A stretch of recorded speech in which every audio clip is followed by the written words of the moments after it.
Madam Speaker, Minister Georgievich, Minister Djukic-Dajanovic, Ambassador Fischer-Kamp, Mr. Chobin, friends and partner, and most importantly, dear young people. I see many of you today here, so I'm very glad to be with you. We know that mental health is an issue for us all, children and parents of all backgrounds and all circumstances. Mental well-being is fundamental to good quality of life. Happy and confident children and adolescents are most likely to grow into happy and confident adults who in turn contribute to the health and the well-being of a nation.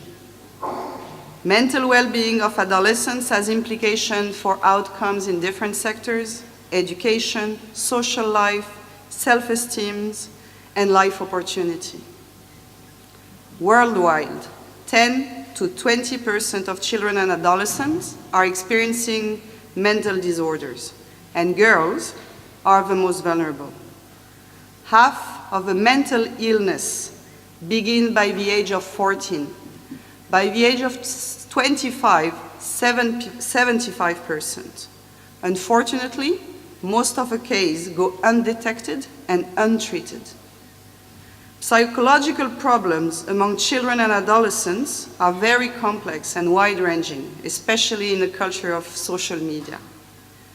The evidence is showing that the links between adolescent mental health and the experience of bullying, not feeling connected to one another, exclusion, and respect from one another.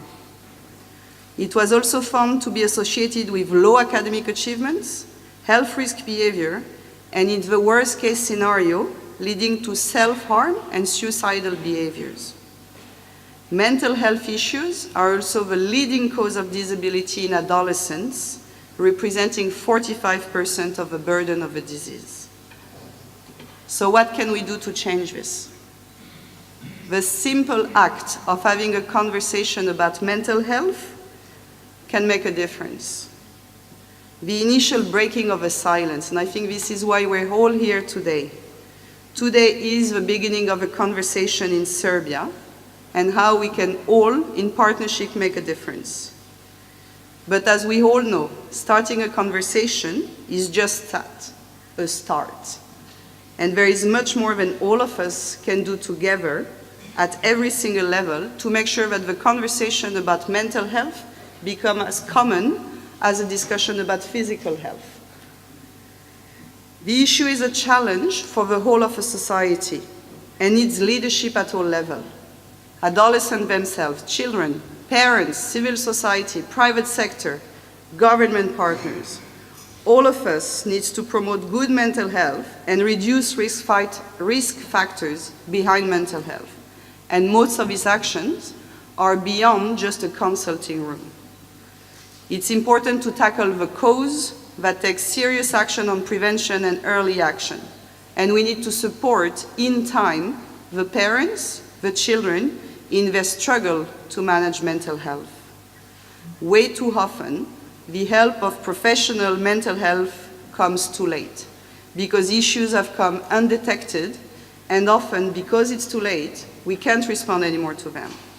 If left untreated, childhood mental health disorder also imposes a significant cost to the society. The most feasible actions in terms of short period for a positive return on investment include early identification and treatment. Robust evidence suggests that intervention as early as possible can protect the mental health and the well-being of parents, as well of children and of parents, and they can generate huge return on investment. We want our children to be resilient, and we need to give them a chance, and we can't let them alone. Hvala puno.